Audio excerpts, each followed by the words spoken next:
In the gospel reading today, as we hear our Lord talk about the master who doled out the talents to his employees, to his servants, each one according to his own ability.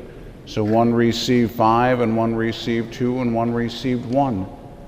What is important for us, especially today, as we take this day to remember those who labor, particularly in physical labor, that each one of us has been given certain talents by God, and that He is going to expect that we are going to use the talents that He has given us. Now, we recognize from the gospel reading then is that we can't compare ourselves to somebody else. If the guy who got the 5 talents were to look at the one who had received 2 and thought, well, I'm better than you are, or I've got more than you do, it's like that's an unfair point. One had more talent or ability than the other, and therefore God was going to expect more from that one. Remember, Jesus said, from those to whom more has been given, more will be expected. So if we look at it in that sense, if, for instance, God has given you this much talent, this much ability, and you use this much, okay, you've done a fair amount with it, but you've basically done half of what you could have done. But somebody could look at it and go, but look at all that that person is doing. Maybe God has given the person next to you this much talent, and that's how much they use. And you could look and say, look at, I did this much and you only did this much. And God's going to look at it the other way and say, you used half the talent that you had, and this person used all the talent that they had. This one did way more. Just as He said, when the poor widow put in the 2 copper coins, He said she put in more than everybody else. Well, the other people were putting large amounts of money into the treasury. This poor woman put in 2 copper coins. How can you say she gave more than everybody else? She gave more because she gave everything she had. So even though objectively she gave less, subjectively she gave way more. So each one of us now has to look and ask ourselves, number one, what talent has God given me? What abilities has He given me? And number 2, how am I using them?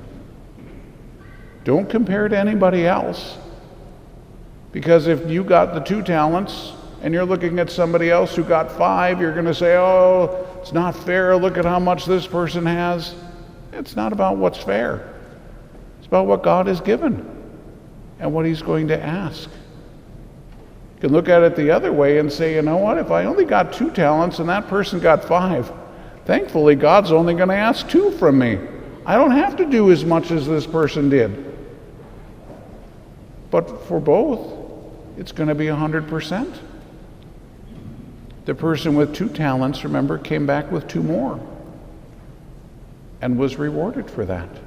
The person with 5 talents came back with 5 more and was rewarded for that. So it's not about comparing to the objective element of who's doing more or who has more or whatever. That's not the question. Which is why we simply need to look at God, not at one another.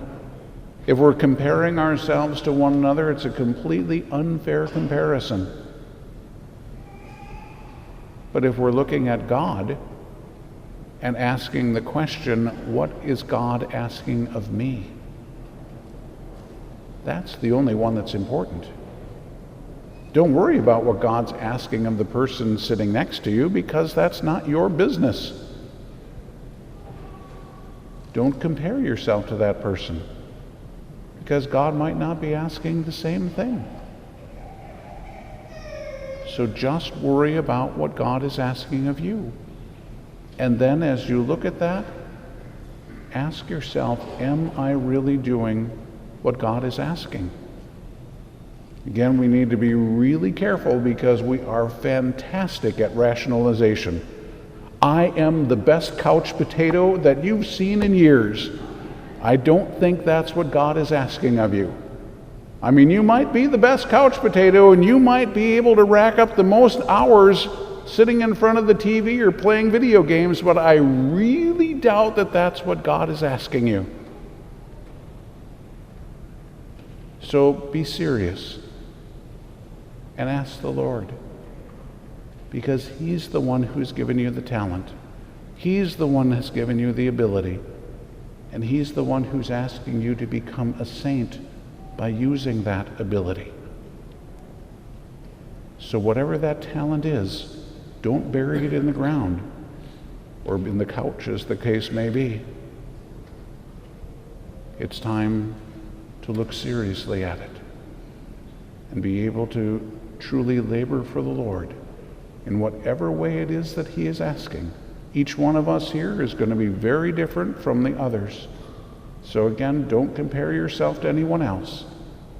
Just simply seek from God what it is that He is asking, and then to the best of your ability, strive to carry that out.